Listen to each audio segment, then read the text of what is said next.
What if a mistake you made as a teenager put you in jail for the rest of your life? The youngest person sentenced to life in prison in modern US history was Lionel Tate, a 13-year-old convicted of killing a 6-year-old. The judge was adamant that this sentence fit the case, but should life sentences even be allowed for children? If you want to know what it's like to look at a kid whose life is being just destroyed by us in a system, I know them. I see them when I get on the adult side. I've gone over and tried some of their adult cases, and some of these kids I've known for 10 or 15 years, and we just haven't addressed their problems. We have not addressed their problems. That's Bob Listenby, First Assistant District Attorney in Philadelphia.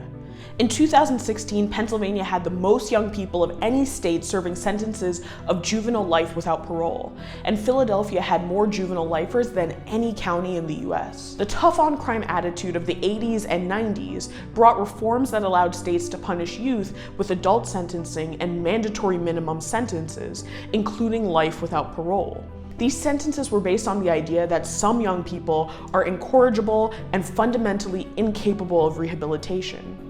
Notably, 70% of children sentenced to life without parole since 2016 have been Black, revealing who judges see as unreformable. But in the past decade, neuroscientific evidence has changed some of the thinking around juvenile sentencing. Research suggests that adolescents' brains are still developing into their mid-20s, meaning that teens don't have the same maturity, impulse control, and ability to foresee the consequences of their actions as adults.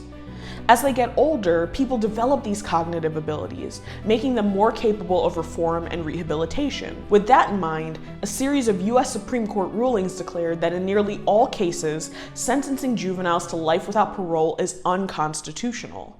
And a 2016 ruling has allowed that to apply retroactively, so that juveniles already serving life terms could be resentenced. The exception is for crimes that show permanent incorrigibility, when it's clear that the juvenile is incapable of reform. But in April 2021, the court ruled again, saying there doesn't need to be proof of incorrigibility to lock up a child for life.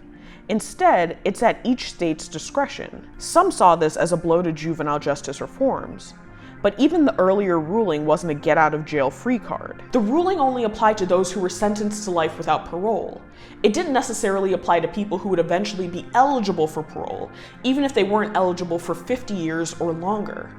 Take Cyntoia Brown, who was sentenced to life at age 16 for killing her sexual abuser. She was eventually going to be eligible for parole at age 67. So prosecutors successfully argued she didn't need to be resentenced. Her story got picked up by the media, in documentaries, and by celebrities like Rihanna and Kim Kardashian, and in 2019, the governor of Tennessee commuted her sentence. She had already been in jail 15 years. And some of the juvenile lifers who were eligible for resentencing actually got resentenced to life in prison. In Louisiana, district attorneys sought resentences of life without parole for nearly a third of juvenile lifers. Michigan sought the same for almost half of their cases. The resentencing varies greatly depending on the district attorney in charge. Individual DAs are responsible for recommending new sentences based on their personal assessment of how much of a safety risk the offender poses. That means from one district to the next, you could get a very different sentence. In Pennsylvania, for example, Bucks County resentenced its 6 juvenile lifers to terms of 40 to 70 years for crimes they committed as teens. But in neighboring Philadelphia County, DA Larry Krasner is recommending, on average, 10 years less than his predecessor. Studies of PA juvenile lifers who've been released show that they recidivate or commit new crimes at rates that are much lower than the general population of people who return from prison. This has led criminologists to theorize that people age out of criminal activity, whether or not they committed a crime as a juvenile. Let us know what you think.